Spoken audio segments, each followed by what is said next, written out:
आज मैं आप लोग सामने ज़बरदस्त मोटिवेशनल स्टोरी लेकर आया हूँ। उम्मीद करता हूँ आप ये स्टोरी अगर पूरा सुन लेंगे तो आपका दिमाग के पर्दे पूरा खुल जाएंगे।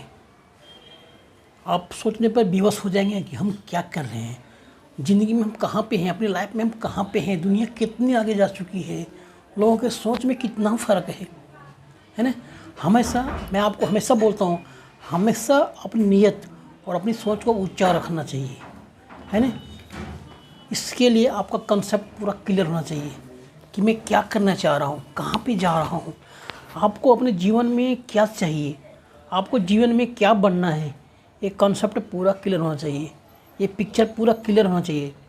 जब कोई आर्किटेक्ट वो बिल्डिंग का नक्शा बनाता है तो उसके दिमाग में ये बात क्लियर होता है कि मुझे यहाँ पर एक विशाल और मल्टी स्टोरी बिल्डिंग खड़ी करनी है जो सबसे हटकर होना चाहिए, तभी वो बेहतर और बेस्ट डिज़ाइन बना पाता है। यही आप समझ लो, आप बाइक पे कहीं जा रहे हैं, आपको पता ही नहीं है मुझे जाना कहाँ है, तो कहाँ पहुँचेंगे? कहीं भी नहीं पहुँचेंगे, कहीं भी नहीं पहुँच पाएंगे आप। इसलिए आपका कॉन्सेप्ट हमेशा क्लियर होना चाहिए।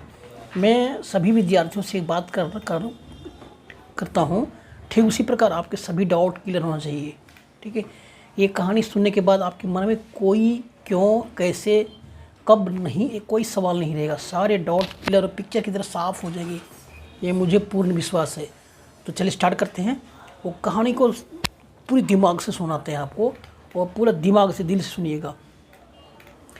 पुरानी धार्मिक कथा के अनुसार एक गांव में दो किसान रहते थे, है ना। दोनों भाई नहीं थे, दो किसान थे अलग अलग।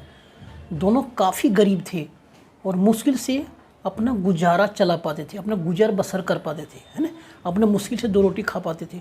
दोनों के पास थोड़ी थोड़ी ज़मीनें भी थी। संयोगवश दोनों एक साथ मर गए, है ना, और दोनों की आत्मा जमलोक पहुंच चुकी, है ना। दोनों संयोगवश दोनों एक साथ मर गए, है ना, और दोनों की आत्मा जमलोक पहुंच चुकी है ना। अब जब जमराज उन दोनों के पास पहुंचते हैं।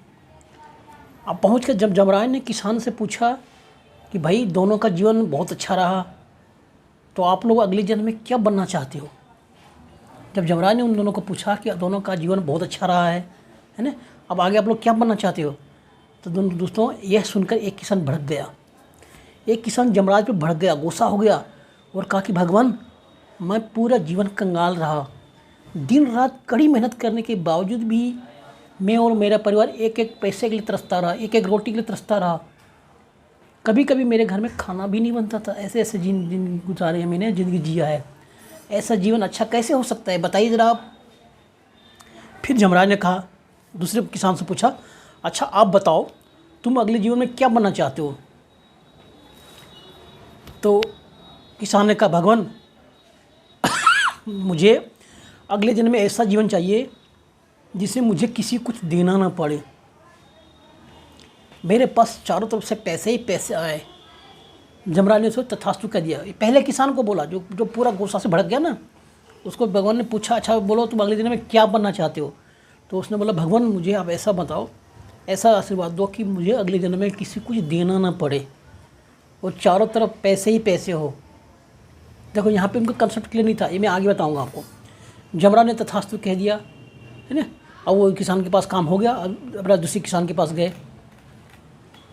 दूसरे किसान के पास पहुंचने के बाद जमराज ने बोला, भाई आपने मुझे सब कुछ दिया। किसान ने बोला जमराज को। दूसरा किसान दूसरे किसान ने बोला, जमराज बोला, भगवान आपने मुझे सब कुछ दिया, अच्छा परिवार दिया, थोड़ी ज़मीन दी, जिससे मैंने अपने परिवार का पालन पोषण आराम से कर लेता था, सुख शांति से जीवन निर्वाह कर लिया, व्यतीत किया। लेकिन मेरे जीवन में एक ही कमी थी कि जमराज पूछा, वो क्या। वो मैं अपने घर आए भूखे लोगों को खाली लौटा देता था, उसे भरपेट भोजन नहीं कर पाता था, क्योंकि मेरे पास उन्हें देने के लिए कुछ भी नहीं था। तो जमराज ने कहा, तुम अगले जीवन में क्या बनना चाहते हो।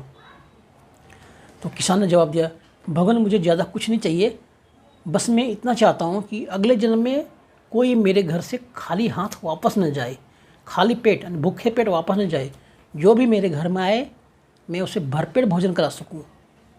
भगवान जमराज ने उनसे तथास्तु कह दिया। अब दोनों किसान ने अगला जन्म लिया, ठीक है। दोनों किसान का अगले जन्म हो गया। तो एक किसान जो गुस्से कर रहा था वो भिखारी का जन्म हो गया उसका, वो भिखारी बन गया, बहुत बड़ा भिखारी बन गया, जिससे आते जाते सभी लोग पैसे देते थे और उसे किसी कुछ देना नहीं पड़ता। उसने मांगा भी यही था, भगवान मुझसे ऐसा ऐसा जीवन जिंदगी दीजिए जो मुझे किसी कुछ देना ना पड़े, और चारों तरफ से पैसा ही पैसे आए, है ना। तो अगले दिन भिखारी किसी कुछ देना नहीं पड़ता है, चारों तरफ भिख जो जाता है भिख दे के जाता है उसको, तो अगले दिन में भिखारी बन गया वो। जबकि दूसरा किसान गाँव का सबसे अमीर आदमी बना, जिसके घर में कभी कोई भी खाली हाथ नहीं जाता था, सभी लोग वो सभी लोगों को मदद करता था। उसने पहले वो मांगा था आशीर्वाद कि भगवान जो मेरे घर में खाली नहीं जाए और भरपेट भोजन करा सकूं मैं, ऐसा मुझे आशीर्वाद दीजिए। तो धन घर में होगा तभी ना भोजन करा सकेगा, जब धन ही नहीं होगा तो इसलिए भगवान ने उनको अमीर बना दिया, ताकि तुम खिलाते रहो तो कभी तुम्हारा घटेगा नहीं भंडार, है ना।